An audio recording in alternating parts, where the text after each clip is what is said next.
আজ সবার most requested sari ড্রেপিংটা share করব। নর্মালি শাড়ি আমি ভীষণ চটজলদি পরে ফেলতে পারি, খুব হলে আমার 1.5 থেকে 2 মিনিট সময় লাগে। কিন্তু বাঙালি ট্র্যাডিশনাল ওয়েতে শাড়ি যখন পরি, যেমন আর পরে করে বা ইনফিনিটি স্টাইলে শাড়ি ড্রেপিং এর টাইমটা একটু সময় নিয়ে করতে হয়। অনেকেই শাড়ি ড্রেপিং এর ভিডিও চাও, চলো আজ ইনফিনিটি স্টাইলে শাড়ি ড্রেপিংটা তোমাদের সাথে শেয়ার করব। এই স্টাইলে শাড়ি পরার জন্য আমাদের ফার্স্টে আঁচলের প্লিটস গুলো করে নিতে হবে, বা কুচি আমরা যেটাই বলি। নর্মালি শাড়ি পরার সময় আঁচলের যে লেন্থটা রাখি, ইনফিনিটি স্টাইলে শাড়ি পরার সময় লেন্থটা একটু বেশি রেখে আমাদের প্লিটসটা করে নিতে হবে।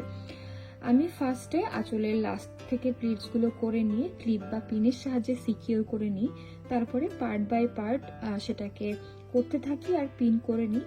আর লাস্টে আমি সেটাকে পুরোটাকে আয়রন করে নিই, যাতে প্লিটস গুলো সরে না যায়। আঁচলটা করা কমপ্লিট হয়ে গেলে আমরা শাড়ি নর্মালি যেভাবে পরতে শুরু করি কোমরে গুজে, সেম ভাবেই পরতে হবে। এখানে কোনো ডিফারেন্স নেই। এটা আর আমি আলাদা করে ক্যামেরাতে দেখাচ্ছি না।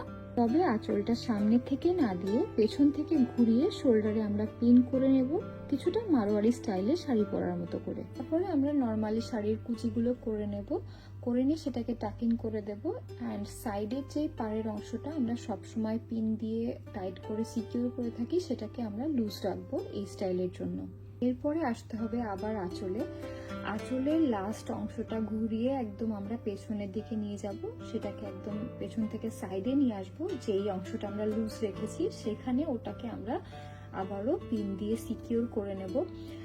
এটা অনেকটাই মারোয়ারি স্টাইলে পরার মতো, কিন্তু ওটার শাড়ির আঁচলের লেন্থটা অনেক ছোট থাকে আর এটার আঁচলের লেন্থটা অনেক বড় থাকে, এবং এত সুন্দর লাগে এটা সামনের থেকে পরলে, এটা বলার বাইরে। আসলে খুবই সুন্দর লাগে। আর সব থেকে ভালো লাগে যদি আমরা একটা বেশ কোমর বেল্ট বা কোমর বিছা পরি, তাহলে লুকটা আরো ইনহ্যান্স হয়। তো এই ছিল শাড়ি পরার টিউটোরিয়ালটা। আশা করছি তোমাদের জন্য হেল্পফুল হবে, আর অবশ্যই কেমন লাগলো জানিও। আর এরপরে কেমন ধরনের শাড়ি ড্রেপিং দেখতে চাও এটাও কমেন্ট করে জানিও। নেক্সট আবারও নতুন কোনো ভিডিওতে দেখা হবে। সেই পর্যন্ত সবাই ভালো থেকো, সুস্থ থেকো, টাটা।